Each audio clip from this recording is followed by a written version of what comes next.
സംഘങ്ങളുടെ നേതൃത്വത്തിൽ പരിശോധന നടത്തുകയും ചെയ്തു. പക്ഷേ അപ്പോഴും ഈ ഗംഗാവതി പുഴയിൽ തിരച്ചിൽ നടത്തുകയും അവിടെ വാഹനമില്ല, അടിത്തട്ടിൽ വരെ പരിശോധിച്ചിട്ടും വാഹനമൊന്നും കണ്ടെത്താനായില്ല എന്ന് വ്യക്തമാക്കുകയും ചെയ്തതാണ്. ഇന്നിപ്പോൾ അങ്ങനെ ഒരു സംശയം ഉണ്ടാകാൻ എന്താണ് കാര്യം?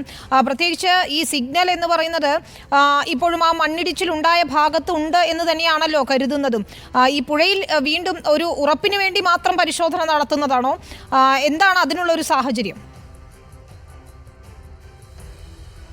ഇതിൽ പ്രധാനമായും GPS കേന്ദ്രീകരിച്ചുള്ള ഒരു പരിശോധനയായിരുന്നു ആദ്യഘട്ടത്തിൽ നടന്നത്. അതിൻ്റെ 30 മീറ്റർ ചുറ്റളവിലുള്ള ഒരു പരിശോധനയാണ് നടന്നത്. പക്ഷേ അപ്പോൾ ഇതിൻ്റെ ഇരുമ്പിൻ്റെ ഭാഗങ്ങളൊന്നും കണ്ടെത്താൻ കഴിയാതിരുന്നതോടുകൂടി ഈ GPS ഒരു പക്ഷേ പുഴയുടെ ഭാഗത്തേക്കായിരിക്കാം എന്നുള്ള ഒരു സംശയമാണ് NITയുടെ വിദഗ്ധ സംഘം ഉന്നയിച്ചത്. അതോടുകൂടിയാണ് ഈ വാഹനം പുഴയിലേക്ക് പോകാനുള്ള ഒരു സാധ്യത കൂടി അവർ മുന്നോട്ട് വെക്കുകയും ചെയ്തു. ഇതിന് പിന്നാലെയാണ് ഇത്തരത്തിലൊരു പരിശോധന പുഴയിൽ കൂടി നടത്താനുള്ള ഒരു തീരുമാനത്തിലേക്ക് എത്തിയത്. നേരത്തെ നേവി സംഘം ഇവിടെ പരിശോധന നടത്തുകയും ഒരു കാരണവശാലും ഈ വാഹനം പുഴയിലേക്ക് പോയിട്ടില്ല എന്നുള്ള ഒരു നിഗമനത്തിൽ എത്തിച്ചേരുകയും ചെയ്തു. അതിനുശേഷമാണ് അവർ ഇന്നലെ ഈ പരിശോധന മതിയാക്കി തിരിച്ചു പോയത്.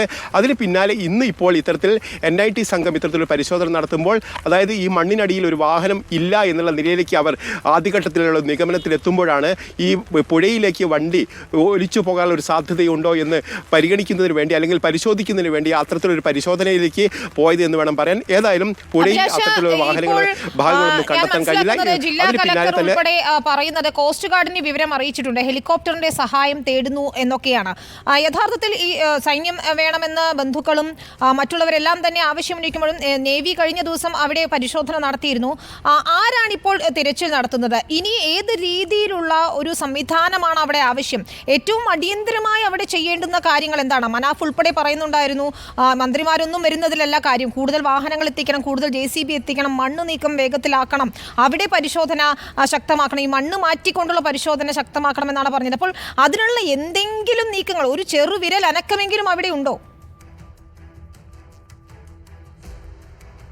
ഇവിടെയാണ് പ്രസക്തമായ കാര്യം. ഇന്നലെ തന്നെ SP അടക്കമുള്ള ആളുകൾ പറഞ്ഞത് 100ഓളം ആളുകൾ ഇവിടെ ഈ പരിശോധനയ്ക്ക് ദൗത്യസംഘത്തിൻ്റെ ഭാഗമായിട്ടുണ്ട്.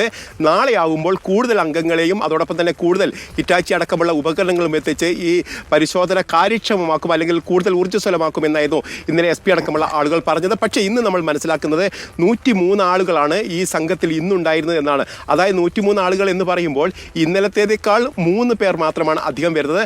അതായത് ഇന്ന് ഈ റഡാർ സംവിധാനം ഇവിടെ പ്രാവർത്തികമാക്കിയിട്ടുണ്ട്, അത്തരത്തിലുള്ള നിരീക്ഷണം പ്രാവർത്തികമാക്കിയിട്ടുണ്ട്. അതായത് ഈ റഡാർ സംവിധാനത്തിനൊപ്പം എത്തിയിരിക്കുന്ന 3 ടെക്നീഷ്യൻസ് മാത്രമായിരുന്നു ഉണ്ടായിരുന്നത് എന്നുള്ളതാണ് പ്രധാനപ്പെട്ട കാര്യം. അതായത് കൂടുതൽ ആളുകളെ എത്തിക്കും, ദൗത്യസംഘത്തിൻ്റെ ഭാഗമാക്കും, കൂടുതൽ ഉപകരണങ്ങളൊക്കെ എത്തിക്കുമെന്ന് പറയുമ്പോൾ പോലും അത്തരൊരു നീക്കം ഈ ദൗത്യസംഘത്തിൻ്റെ ഭാഗത്തുണ്ടായില്ല, ജില്ലാ ഭരണകൂടത്തിൻ്റെ ഭാഗത്തുമുണ്ടായില്ല എന്നുള്ളതാണ് പ്രധാനപ്പെട്ട കാര്യം. അതുകൊണ്ട് തന്നെ ഒരുപക്ഷെ ഇത്തരത്തിലൊരു സമ്മർദ്ദം സംസ്ഥാന സർക്കാരിൻ്റെ, കേരള സർക്കാരിൻ്റെ ഭാഗത്ത് നിന്ന് ഇത്തരത്തിൽ സമ്മർദ്ദം ചെലുത്തുന്ന ഘട്ടത്തിൽ ഒരുപക്ഷെ ഈ ഉദ്യോഗസ്ഥരൊക്കെ വലിയ തരത്തിൽ ഈഗോ വർക്കൗട്ട് ചെയ്യുന്നുണ്ടോ എന്നുള്ള സംശയമാണ് ഈ ബന്ധുക്കളും അതോടൊപ്പം തന്നെ ലോറി ഉടമയായ മനാഫ് അടക്കം ഉന്നയിക്കുന്നത്. പ്രത്യേകിച്ച് കാരണം ഒരു മനുഷ്യൻ അവിടെ മണ്ണിനടിയിൽ കുടുങ്ങിക്കിടക്കുന്നുണ്ടെന്ന് ഏറെക്കുറെ ഉറപ്പായിരിക്കുന്നു. ഒന്നല്ല 3 പേരെ കാണാനില്ല, അവിടെ ഒരു വാഹനം അവിടെ പൂണ്ട് കിടക്കുന്നു എന്ന് ഏതാണ്ട് പൂർണ്ണമായും നമ്മൾ ഉറപ്പിക്കുന്ന ഒരു സാഹചര്യം. ഇതിൽ എന്താണ് ഈഗോ വരേണ്ടത്? നമ്മൾ മാധ്യമങ്ങൾ അവിടെ ചെല്ലുന്നത് ഈ തിരച്ചിൽ കാര്യക്ഷമമല്ല എന്ന് കുടുംബം പരാതി പറയുമ്പോഴാണ്. അവിടെ എന്താണ് നടക്കുന്നത് എന്നറിയാനാണ്. കാരണം മലയാളിയായ കോഴിക്കോട് സ്വദേശിയായ ഒരാൾ അവിടെ മണ്ണിനടിയിൽപ്പെട്ട് ഇത്ര ദിവസമാകുന്നു, ഒന്നും അവിടെ സംഭവിക്കുന്നില്ല. ഇയാൾക്ക് വേണ്ടി രക്ഷാപ്രവർത്തനം നടത്തുന്നത് എങ്ങനെയാണെന്ന് പുറം ലോകം അറിയുന്നു പോലുമില്ല. നമ്മൾ കഴിഞ്ഞ ദിവസം തിരുവനന്തപുരത്തൊക്കെ കണ്ടതാണ്, അങ്ങ് ഇറങ്ങി നമ്മുടെ ഉദ്യോഗസ്ഥർ ആ ചെളിക്കുണ്ടിൽ ഇറങ്ങി പരിശോധന നടത്തുന്നു. അപ്പോൾ അവിടെ ഒന്നും നടക്കുന്നില്ല എന്നൊരു പരാതി അല്ലെങ്കിൽ അവരുടെ ഒരു സംശയം നമ്മളോട് പറയുമ്പോഴാണ് നമ്മൾ ഉൾപ്പെടെ അങ്ങോട്ടേക്ക് പോകുന്നത്. അത് കാര്യക്ഷമമായ രക്ഷാപ്രവർത്തനം നടത്തുക എന്നതിനപ്പുറം അവർക്ക് ഈഗോ അടിക്കേണ്ട എന്ത് സാഹചര്യമാണ് അവിടെ ഉള്ളത്? ഈ തെരച്ചിൽ കാര്യക്ഷമമല്ല എന്നുള്ള ആരോപണം ഉന്നയിക്കുന്നു എന്ന് തന്നെയാണ്. ആ കാര്യക്ഷമമല്ല, ഈ പരിശോധന കാര്യക്ഷമമല്ലാത്തത് കൊണ്ട് തന്നെ കാര്യക്ഷമതയുള്ള ആളുകളെ, ഈ മേഖലയിലുള്ള വിദഗ്ധരായ ആളുകളെ ഇതിൽ ഭാഗമാക്കണമെന്നുള്ള ആവശ്യം ഉയരുമ്പോൾ തീർച്ചയായിട്ടും ഇവരെ സംബന്ധിച്ച് അത് വിഷമകരമായ കാര്യമാണ്. തങ്ങൾ അവരെക്കാളും മോശക്കാരാണോ എന്നുള്ളൊരു തോന്നൽ അവർക്കിടയിൽ ഉണ്ടാകുന്നു. പക്ഷേ ദുരന്ത നിവാരണ സേനയൊക്കെ പറയുന്നത് ഇത് അവർ തന്നെ ചെയ്യേണ്ടുന്ന കാര്യമാണ്, അവർക്കൊക്കെ എന്ത് സഹായം വേണമെങ്കിലും ചെയ്യാം, നമുക്കറിയാം കേന്ദ്ര സർക്കാർ അവർക്ക് വാഗ്ദാനം നൽകുന്നു. ഏത് സാഹചര്യത്തിലാണെങ്കിലും എന്താവശ്യപ്പെട്ടാലും ഈ കാര്യത്തിൽ ഞങ്ങൾ സഹായം ചെയ്യാൻ ഒരുക്കമാണ്. ഇപ്പോൾ ആവശ്യപ്പെട്ടിരിക്കുന്ന നേവിയുടെ പരിശോധനയാണെങ്കിൽ അത് ചെയ്തിട്ടുണ്ട്.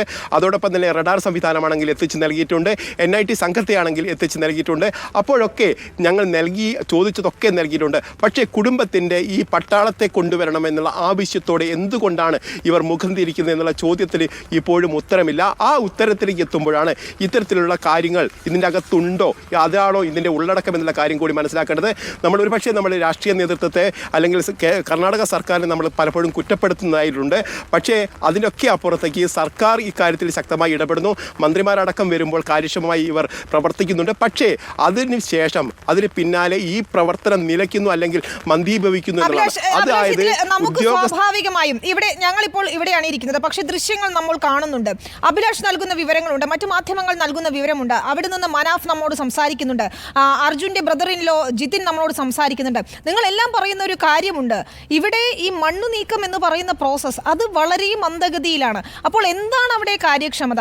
ഇനി ആ മണ്ണു നീക്കം വേഗത്തിലാക്കാൻ എന്ത് ചെയ്യണമെന്ന് ആലോചിക്കുന്നതിന് പകരം ഇവിടെ ആരെയും കുറ്റപ്പെടുത്താനും ആരെയും പഴിചാരാനും ഒന്നുമില്ല. ഈ കോസ്റ്റ് ഗാർഡിനെ അറിയിച്ചു എന്ന് കലക്ടർ പറയുന്നു. അറിയിച്ചതിനപ്പുറം ഈ പ്രവർത്തനം എങ്ങനെയാണ് നടക്കുന്നതെന്ന് അവർ ശ്രദ്ധിക്കുന്ന പോലും ഉണ്ടോ?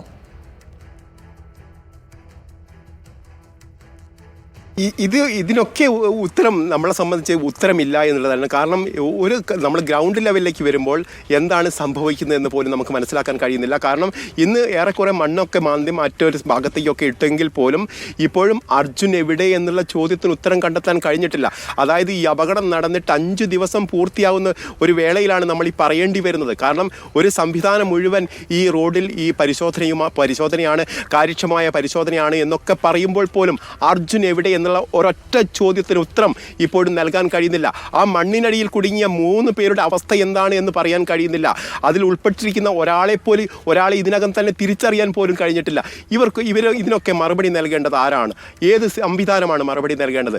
ഈ ഒരു പൗരൻ്റെ അവകാശങ്ങൾ അല്ലെങ്കിൽ പൗരൻ എന്ന് അറിയാനുള്ള അവകാശം അതൊക്കെ അടക്കം നിഷേധിക്കുന്നു. മാധ്യമപ്രവർത്തകരെ ഈ അപകട സ്ഥലത്തേക്ക് പോകുന്നതിന് തടസ്സപ്പെടുത്തുന്നു. ഏതെങ്കിലും സാഹചര്യത്തിൽ അവരൊരു വാഹനം ഏൽപ്പിക്കുന്നു, ആ വാഹനത്തിൽ മാത്രം അങ്ങോട്ട് കൊണ്ടുപോയി ഒരു 10 മിനിറ്റ് അവിടെ നിർത്തിയതിന് ശേഷം വീണ്ടും അവരെ തിരിച്ചു പറഞ്ഞയക്കുന്ന ഒരു സാഹചര്യം എന്തുകൊണ്ടാണ് ഇത്തരത്തിൽ വരുന്നത് എന്നുള്ള കാര്യത്തിലൊന്നും നമുക്ക് ഉത്തരം പറയാൻ കഴിയുന്നില്ല. എന്താണ് ജനങ്ങൾക്ക് മുന്നിൽ നിന്ന് മറച്ചു വയ്ക്കാൻ അവർ ആഗ്രഹിക്കുന്നത്? ഈ പ്രവർത്തനത്തെ ഏതെങ്കിലും തരത്തിൽ ഈ മാധ്യമങ്ങളോ മറ്റോ എതിർക്കുന്നുണ്ടോ എന്നുള്ള കാര്യം അതൊക്കെ അവർ തന്നെയാണ് വിശദീകരിക്കേണ്ടത്. ഏതായാലും ഇപ്പോൾ നമുക്ക് മനസ്സിലാക്കാൻ കഴിയുന്നത് എന്തുകൊണ്ടാണ് ഇത്തരത്തിൽ ഒരു സംവിധാനത്തിൽ എന്തെങ്കിലും തരത്തിലുള്ള വീഴ്ചകൾ വരുമ്പോൾ അത് പരിഹരിക്കാൻ കൂട്ടായ ഉത്തരവാദിത്തം ഏറ്റെടുത്തുകൊണ്ട് അത് വീഴ്ചകൾ പരിഹരിക്കാൻ എന്തുകൊണ്ട് മുന്നോട്ട് വരുന്നില്ല എന്നുള്ള ചോദ്യങ്ങൾക്ക് ഇപ്പോഴും ചോദ്യം മാത്രമേ ഉള്ളൂ. അതിന് ഉത്തരം നൽകാൻ ആരും തയ്യാറാവുന്നില്ല. അങ്ങനെ ഉത്തരം നൽകാൻ തയ്യാറായിരുന്നെങ്കിൽ ഇപ്പോൾ ഈ ഘട്ടത്തിൽ തന്നെ ഏതാണ്ട് ഇന്ന് ഉച്ചയോടെയെങ്കിലും അർജുനെ കണ്ടെത്താൻ കഴിയുമായിരുന്നു എന്നുള്ള ഒരു വസ്തുത നമുക്ക് മുന്നിലുണ്ട്. ആ ഉത്തരത്തിലേക്ക് എത്താനുള്ള പ്രയാസങ്ങൾ എന്തൊക്കെയാണ് അവർ നേരിടുന്നത്? അങ്ങനെ പ്രയാസമുണ്ടെങ്കിൽ എന്തുകൊണ്ട് സൈന്യത്തെ വിളിക്കാൻ തയ്യാറാവുന്നില്ല എന്നുള്ള കാര്യങ്ങളൊക്കെ ഉത്തരം നൽകേണ്ടത് ഈ ജില്ലാ ഭരണകൂടം തന്നെയാണ്, NDRF തന്നെയാണ്. ആ ഉത്തരം അവർ തന്നെയാണ് നൽകുകയും ചെയ്യേണ്ടത്. ഓക്കെ, വളരെ പ്രധാനപ്പെട്ട ചോദ്യങ്ങളാണ് അവിടെ നിന്ന് ഉന്നയിക്കപ്പെടുന്നത്. അതിന് ഉത്തരങ്ങൾ വരേണ്ടിയിരിക്കുന്നു. AK അഭിലാഷ് തുടരുക. ഞാനെന്ന്